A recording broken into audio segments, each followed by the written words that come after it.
Assalamu alaikum. Welcome to my channel Pearls Edge Network. Today we are going to discuss about book 9 exercise 1.1. Today's topic is matrices and determinants. आज हम यहाँ से अपना first unit start करेंगे, ठीक है। और ये एक्सरसाइज 1.1 में आपको आज करना सिखाऊंगा। इसके कुछ क्वेश्चंस हम लोग करेंगे। अभी तो हम स्टार्ट से मैं आपको थोड़ा सा इसका इंट्रोडक्शन दे दूं कि इसका मैट्रिसेस क्या होते हैं और इसका डिटर्मिनेंट कैसे फाइंड करते हैं।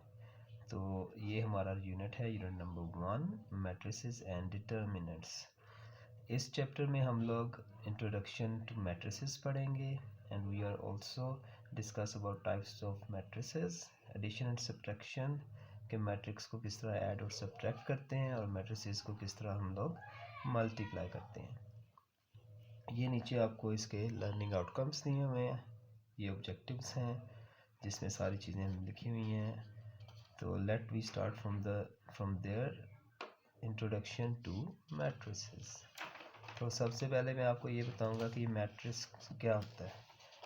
एक्चुअली मैट्रिसेस जो है वो मैट्रिक्स से निकला है। मैट्रिक्स इज़ द वर्ड और इसका प्लूरल होता है मैट्रिसेस, ठीक है। इसमें हम लोग सबसे पहले मैट्रिक्स के बारे में पढ़ेंगे कि मैट्रिक्स होता क्या है, ठीक है। ये एक रेक्टेंगुलर अरे होती है और ये आप कह लें कि ये नंबर्स को रिप्रेजेंट करने के लिए हम लोग यानी कि नंबर को कलेक्ट करते हैं, ठीक है। और कलेक्शन के बाद हम रियल नंबर्स को किस तरह उसको एक अरेंजमेंट में लिखते हैं, उसको हम क्या कहते हैं, मैट्रिक्स। तो उसके लिए हम लोग यूज़ करते हैं स्क्वायर ब्रैकेट। जो ओ लेवल्स की बुक होती हैं उसमें ये राउंड ब्रैकेट भी यूज़ होती है मैट्रिक्स के लिए, लेकिन ये 9th क्लास की बुक में हम लोग यूज़ करेंगे square bracket for the matrix, ठीक है। अब मैट्रिक्स ये आप देख सकते हैं कि यहाँ पे मैट्रिक्स की आपको एग्जांपल्स दी हुई हैं। एक स्क्वायर ब्रैकेट है और इसमें ये नंबर्स लिखे हुए हैं। इन नंबर्स को हम लोग बोलते हैं elements. These numbers are called elements, elements of matrix. अब मैट्रिक्स जो होता है उसमें आपको मैं बताता हूँ कि किस तरह हम लोग उसको रिप्रेजेंट कर सकते हैं और किस तरह हम उसका ऑर्डर फाइंड कर सकते हैं। ये देखें आप लोग कि ये एक मैट्रिक्स लिखा हुआ है 1 2, ये दो नंबर मैं ले लेता हूँ। ये एक मैट्रिक्स फॉर्म में मैंने इसको लिख दिया, ठीक है। Matrix can be written like this as well, 3 - 2 5 4, ये इस फॉर्म में भी लिखा हो सकता है।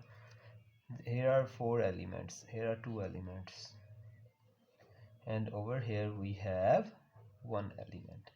Similarly matrix can be written like this as well. तो ये इस तरह भी लिखा जा सकता है। ये सारी मैट्रिक्स की फॉर्म्स दी हुई हैं। अब इन फॉर्म्स में हमने देखना है कि इस मैट्रिक्स का ऑर्डर क्या है। सबसे पहला क्वेश्चन जो है क्वेश्चन नंबर 1 एक्सरसाइज 1.1 का, उसमें हमने ऑर्डर बताना है कि ऑर्डर ऑफ मैट्रिक्स क्या होता है। तो उसके ऑर्डर के लिए हम लोगों ने क्या करना है, सबसे पहले देखने हैं इसके मैट्रिक्स में कितनी रोज़ हैं और कितने कॉलम्स हैं। रोज़ और कॉलम्स को हम लोग रिप्रेजेंट करते हैं इन एन ऑर्डर, ठीक है। अब ये फर्स्ट मैट्रिक्स आप देख सकते हैं।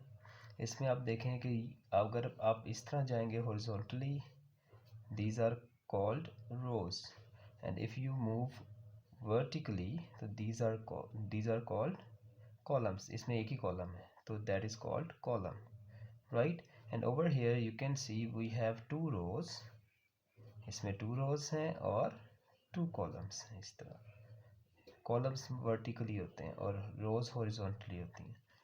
तो रोज और कॉलम्स हम लोगों ने बताने होते हैं इसमें ऑर्डर में, ठीक है। तो रोज को आप लोग रिप्रेजेंट करते हो एम से, ठीक है। Rows are represented by M and vertical lines like columns are represented by N. तो it means we can represent our matrix order of matrix by M times N, M times N, और you can say M cross N, ठीक है। ये इसका order लिखने का तरीका होता है, like order of matrix, given matrix is m times n, got it। Like इसमें आप देख लें कि पहले आपने m लिखना होता है और उसके बाद m लिखना होता है, n लिखना होता है। तो रोज़ इसमें आपकी टू रोज़ आ रही हैं और एक कॉलम आ रहा है, तो you can write it like this, 2 rows and 1 column. That is how you write order of matrix. ठीक है जी, इस तरह आप लोग देख सकते हैं इसमें क्या बनता है ऑर्डर 1 टाइम 1, और इस मैट्रिक्स में ऑर्डर बनता है 1 टाइम्स 2। आप ये लोग साइड में भी इस तरह भी ऑर्डर को रिप्रेजेंट कर सकते हैं, one row and 2 columns, 1 row and 2 columns. Similarly इसमें क्या आ रहा है 1 रो एंड 1 कॉलम, तो 1 टाइम्स 1। इसके बाद हम लोग स्टार्ट करेंगे एक्सरसाइज नंबर 1। अब एक्सरसाइज नंबर 1 के मैं सारे पार्ट्स आपको करके दिखाऊंगा कि हम लोगों ने किस तरह एक्सरसाइज 1.1 सॉल्व करनी है जी। हम लोग यहाँ से स्टार्ट कर लेते हैं exercise 1.1। Here we go. We have exercise 1.1. Find the order of the matrices of the following matrices. We have A, B, C, D, E, F, G, H. These are matrices you are given. And how can we write the order of the matrix? Here we go. So here is your question number 1, A part. I'm going to write part A of question number 1. ये आप देख सकते हैं जी, question number 1 A part. We have 2, 3, -5 and 6, and we want to write order of A. Keep one thing in your mind, we always write matrix, we always represent matrix with capital letter. ठीक है, आपने capital letter use करना है matrix को represent करने के लिए। ठीक है जी, इसमें हम लोग देखते हैं जी order of A which is m times n, जैसे मैंने आपको एग्जांपल में बताया था m cross n you have to write, और here we have 2 rows times 2 columns.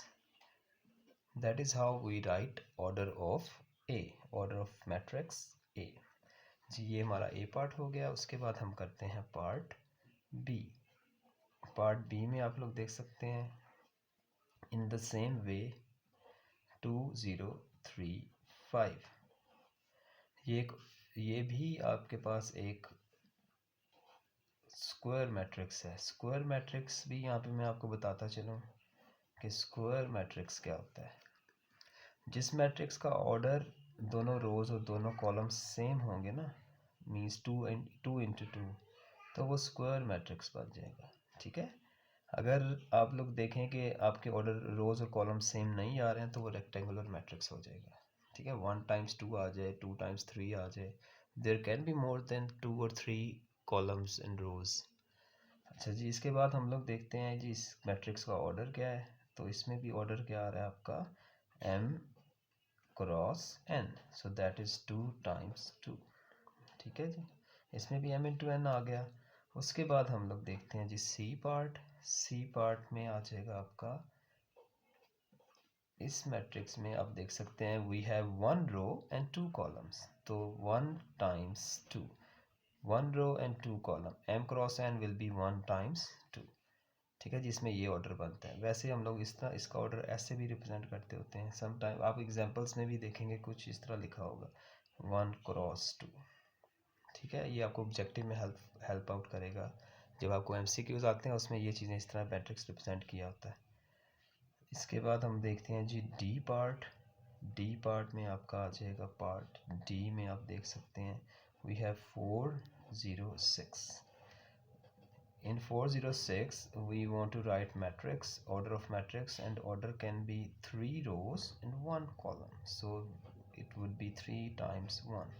Order of this matrix could be 3 times 1, so here you can write order of B, which will be 3 cross 1. ये हमारे parts हो गए हैं A, B, C and D। ये D थोड़ा सा जी D part हो गए हैं। इसके बाद हम लोग करते हैं part E, F, G and H। So here we have these 4 parts. Now we are going to do E part. E part आपने ज़रा गौर से देखना है, because in E part we have more than 2 rows, right? In E part we have A, D, B, E, ये सारे इनको क्या बोलते हैं? Elements of a matrix. ये that is how we represent a matrix A, D, B, E, C and F. These are elements of a matrix. मैं ये बातें आपको एलिमेंट्स बार बार क्यों बताता हूँ? ताकि आपको याद रहे कि इनको एलिमेंट्स बोलते हैं, क्योंकि समटाइम्स जब आप MCQs कर रहे हो तो ये चीज़ें आपको हेल्प आउट करती हैं। जी, हम लोगों ने यहाँ पे लिखना है इसका ऑर्डर। तो order of matrix E we are going to write which is M cross N, M cross N. Similarly you will write 1, 2, 3 rows and 2 columns, 3 rows and 2 columns. यहाँ पे भी आप ये क्वेश्चन आपके माइंड में राइज होना चाहिए कि जी ये ऑर्डर जो है इसका 3 times 2 है, तो इसलिए इसको हम कौन सा मैट्रिक्स बोलेंगे? रेक्टेंगुलर। तो स्क्वायर और रेक्टेंगुलर की डेफिनेशन भी यहाँ पे आपकी साथ साथ चलती जा रही है कि हम लोग रेक्टेंगुलर मैट्रिक्स किसको बोल सकते हैं? जिसके नंबर ऑफ रोज़ और कॉलम इक्वल नहीं होते, ठीक है? मतलब इसमें 3 रोज़ हैं और 2 कॉलम्स हैं, तो that is why it is rectangular matrix. Square में दोनों सेम होते हैं, ठीक है? तो इसके बाद आ जाएगा हमारा पार्ट F में हम लोग देखेंगे कि ये नंबर 2 है हमारे पास, तो इसका ऑर्डर फिर क्या बनेगा? Order of matrix F will be M times N and that is 1 times 1। 1 times 1 ये आपका बन गया फिर स्क्वायर मैट्रिक्स, ठीक? इसमें बताना नहीं, हमने सिर्फ ऑर्डर बताना है। ये मैं आपको इसलिए बार बार बता रहा हूँ ताकि आपको याद रहे कि रेक्टेंगुलर और स्क्वायर मैट्रिक्स में क्या डिफरेंस होता है। आप लोग इस तरह भी देख सकते हैं। ये देखें, एक और आपको आसान तरीका बता देता हूँ। अगर आप ये दोनों ज्वाइन कर दें तो स्क्वायर नहीं बन जाएगा?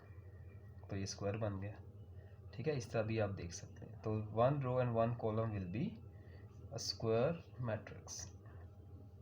सिमिलरली पार्ट G आ गया। इसमें आप देख सकते हैं कि जी हमारे पास 3 रोज़ और 3 कॉलम्स हैं, तो that can be a square matrix as well, ठीक है? 4, 5 ये पार्ट G आ गया। इसमें हमने ऑर्डर लिखना है, इसका order of matrix G which is M times N।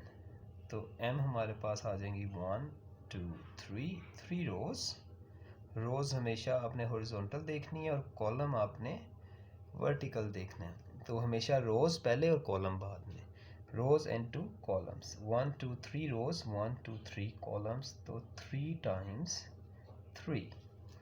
इसके बाद आ जाएगा हमारा लास्ट वाला part of question number 1 which is 2, 3, 4, 1, 0, 6। Okay, here we go. Here we have our last part of this exercise, question number 1. So we have order of matrix H, and we have 2 rows and 1, 2, 3 columns. Question number you can see in part E and F. E में आप देख सकते हैं कि 3 रोज़ थी और 2 columns थे। E में 3 रोज़ थी और 2 कॉलम्स थे, और इसमें क्या है? 2 रोज़ हैं और 3 कॉलम्स हैं। तो we have M times N, 3 rows, 2 rows and 1, 2, 3 columns, 2 rows and 3 columns. So here we have done question number 1. Question number 1 हमने कर लिया है। इसके बाद हम लोग क्वेश्चन नंबर 2 और 3 करेंगे, जो आप मेरी नेक्स्ट वीडियो में देखेंगे। आपने मेरे चैनल को लाइक और सब्सक्राइब करना है। Keep one thing in your mind कि क्वेश्चन नंबर ये आपकी बुक 9 जो है ये हमने स्टार्ट कर लिया अब।